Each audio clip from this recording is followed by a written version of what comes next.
são os maiores artistas plásticos da Espanha do século XX? Salvador Dalí e Pablo Picasso. Isso está claro, mas se estivermos falando sobre literatura, quem teria um texto, obras semelhantes na proposta ou no impacto a esses dois nomes das artes plásticas?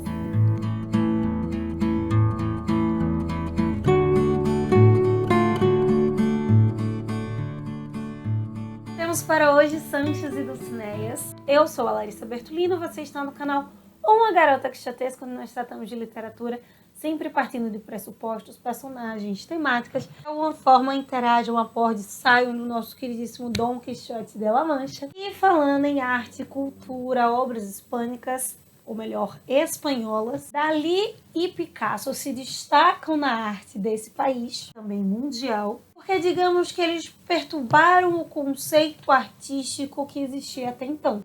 Estão perturbando até hoje, isso é verdade. Dalí até de um modo mais coerente do que Picasso, de acordo com alguns teóricos. Ao contrário do que se possa imaginar grosseiramente, vendo o surrealismo, o cubismo, suas obras eram refinadas. Eles sabiam desenhar bem, digamos assim. Para Picasso, o desenho vinha em primeiro lugar antes de tudo, mas eles focaram em dar vazão às suas inovações, aos seus impulsos interiores, tratando o que Dalí chama de uma pintura no vazio da arte moderna. Picasso até considerava que era necessário apagar a sublimação. Lembrando, a psicanálise foi importantíssima para formar o que é o modernismo, o pensamento do modernismo. No caso desses dois autores, surrealismo e dadaísmo estão nas bases da sua estética. Ou seja, eles queriam tocar, eles queriam chegar através da arte onde outros não haviam chegado anteriormente. Não como um sentimento recorrente de todo inovador, de todo artista, de inovar, de ir além, mas de exatamente tocar em aspectos que até então não existiam, não eram conceitualizados. E diferente de muitos artistas do seu período, Picasso e Dalí, muito mais o Dalí do que o Picasso, sabiam se promover. De conta, Salvador era publicitário antes de tudo. Ainda que tivessem extremas contradições. Mas que seja modernista, Picasso era antiquado, extremamente misógino. Salvador Dalí possuía um egoísmo, como diz o Peter Gay, todo quase paranoico, crítico. Dizendo que o que havia de melhor no conceito estético, e às vezes até pior humanamente falando, teriam ser encontrados na Espanha, em meados do século XX. Mas a pergunta central, e que eu usei toda essa introdução aqui falando das artes plásticas para a gente pensar exatamente nos literários desta época, será que teria alguém capaz de superar a estética desses artistas, a arte desses homens? A geração de 27 não foi uma geração simplesmente literária, ela foi artística de modo geral. Inclusive o Salvador Dalí pertence a essa geração. E para pensar nos literários, naqueles que escreviam, eu te convido a tentar imaginar o cenário daquela época. A Residência de Estudiantes era uma casa aberta à experiência artística e acadêmica, uma espécie de lugar de intercâmbio cultural nas décadas de 10 e de 20 do século passado, para ampliação de estudos e investigações científicas da Instituição Libre de Enseñanza de Espanha, na Universidade de Madrid. Ali existia uma espécie de foro de debate, de convivência. Aquele lugar, tanto Dalí quanto Lorca, tiveram as mais diversas experiências artísticas com artistas, estudantes e pessoas diferentes deles, que tinham sentimentos e propostas estéticas, sociais, políticas distintas. Eles, inclusive, que tiveram um relacionamento e outros grandes nomes do século XX na Espanha, fizeram parte da Residência de los Estudiantes e revolucionaram teatro, cinemas, artes plásticas, como é o caso, por exemplo, de Luis Buñuel, um dos maiores cineastas espanhóis. Os filósofos Ortega y Gasset e até o Unamuno da geração do 98, bem mais velho do que eles, passou por ali. O grupo de La Xocho, revolucionando a música, e tantos outros nomes. Mas e no caso da literatura? A maioria da geração de 27 nasceu exatamente no momento da crise, em 1898, 97, 99, quando a geração anterior, que nós comentamos aqui, vamos comentar no último relendo desse mês, estava pavimentando um cenário filosófico, cultural e estético da Espanha, que a geração de 27 pudesse discutir e propor o que eles fizeram.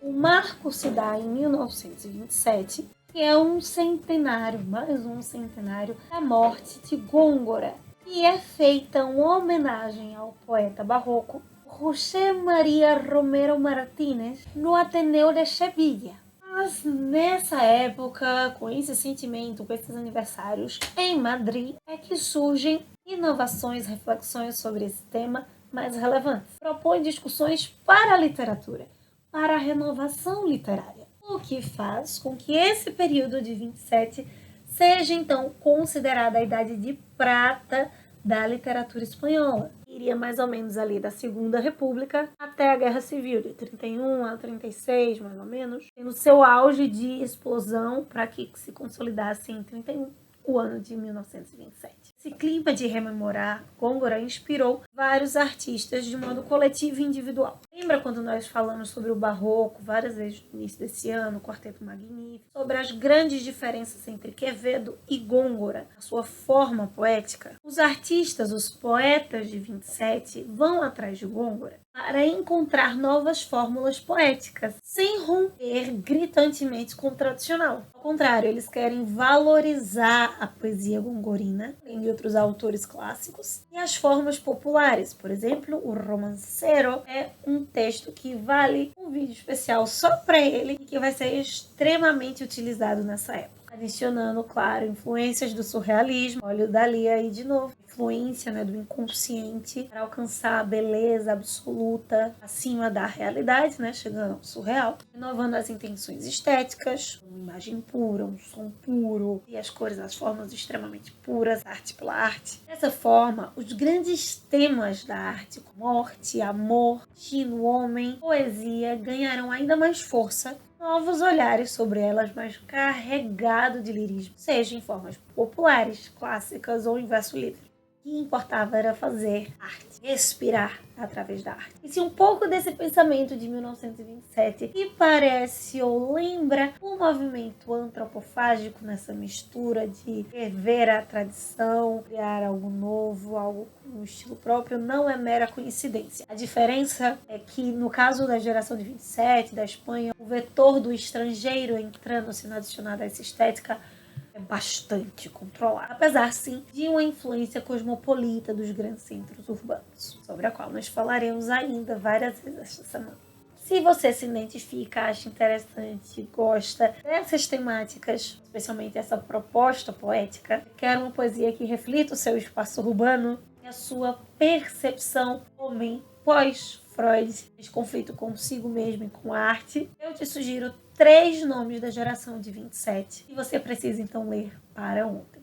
O mais romântico de todos e que transforma a mulher amada quase que num conceito artístico por em si mesmo é o Pedro Salinas, madrilenho que já foi catedrático das universidades de Sevilha e de Múrcia, ensinou em Cambridge, foi secretário da Universidade de Verano de Santander e foi professor também em várias outras universidades norte-americanas, porque precisou, infelizmente, se exilar durante a ditadura, conseguido retornar à Espanha. Trabalhou bastante com o conceito do surrealismo, criando imagens literárias tal qual Destino, produzido pelo Dalí junto com Walt Disney, mas através dos versos. Em La Voz a Ti de Vida, nega o mundo e a sua amada reais para criar uma idealização, cuidado, não é romântica, é modernista, onde ambos são apenas conceitos, apesar dele conseguir ir buscá-la além do mundo real. Salinas jogará muito com o poder da mente de imaginar, de possibilitar, criar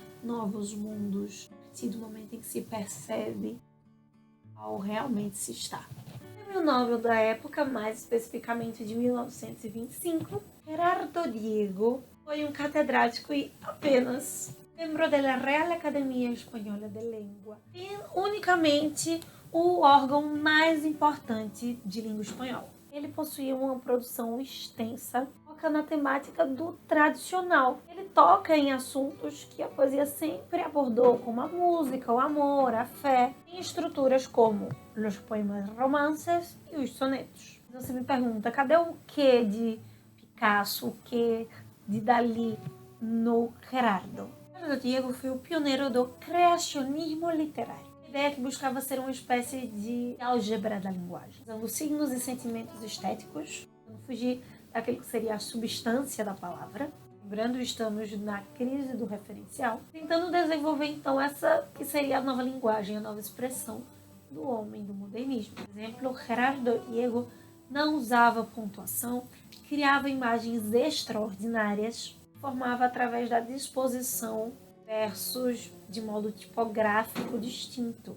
Isso que, além de El Romance de la Noiva, texto que eu gostaria de destacar para você aqui é Imagem, onde ele trabalha realmente a imagem que a palavra só pode criar depois de Nietzsche, Freud e de tudo. E sobre quem você acha que nós falaremos agora? Ele já apareceu no início do ano aqui, aparecerá novamente de modo exclusivo nesta quarta-feira. É o andaluz mais importante do século XX. Dramaturgo espanhol mais importante depois de qualquer nome do siglo de ouro barroco. Até de certo modo ele é um pouco antropofágico. Posso te sugerir aqui diversas obras distintas dele para cada proposta que você quiser, de acordo com as suas expectativas. Ele não é mas ele é a geração de 27. É amante de Salvador Dalí, músico, se formou em letras e direito, cidadão do mundo, cosmopolita, ao mesmo tempo que um andaluz. Federico García Lorca foi o que a gente pode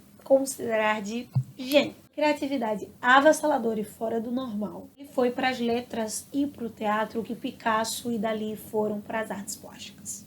Criou metáforas extremamente originais, o que, diga-se de passagem, é algo muito difícil. Vivia atormentado com pressentimentos da morte. Era um ser sensível, atento a cada detalhe do mundo, ainda mais se ele viesse na cor verde, e especialmente se isto se tratasse de tradições do homem moderno. Tinha um olhar especial para os ritos, para as cerimônias andaluzes, as imagens. Foi para Nova York no início dos anos 30 a aprender inglês, a Buenos Aires apresentar suas peças e a Cuba, e em todos esses lugares surgiram novos olhares sobre o mundo e, consecutivamente, novas obras paradigmáticas na literatura espanhola. Em 1932, Lorca funda La Barraca, grupo de teatro universitário para levar clássicos, conceitos dramatúrgicos, clássicas por todo o interior da Espanha. Ser um gênio que vivia intensamente valorizando a arte, a liberdade, covardemente assassinado em 1936 pela ditadura de Franco. Aqui neste canal nós já apresentamos La Casa de Bernarda Alba. No início desse ano apresentamos um graphic novel sobre a sua vida. E na quarta eu te espero para marcarmos a geração de 27 na nossa viagem pela história da literatura espanhola, analisando o poeta em Nova York, as suas coletâneas poéticas mais importantes. O espaço urbano é exaltado, o Urbis chama a poesia. Então é isso, meus queridos cavaleiros andantes. Essas são as nossas 3 sugestões de nomes super relevantes da geração de 27 que você precisa conhecer para ontem. Me conta aqui embaixo se você já conhecia algum deles, você já leu, já teve alguma referência. Até quarta-feira a gente vai se encontrando, debatendo, conversando lá no @garota_quixotesca no Instagram, e possamos sair da biblioteca e ver muito além dos manhãs de mente. Vai.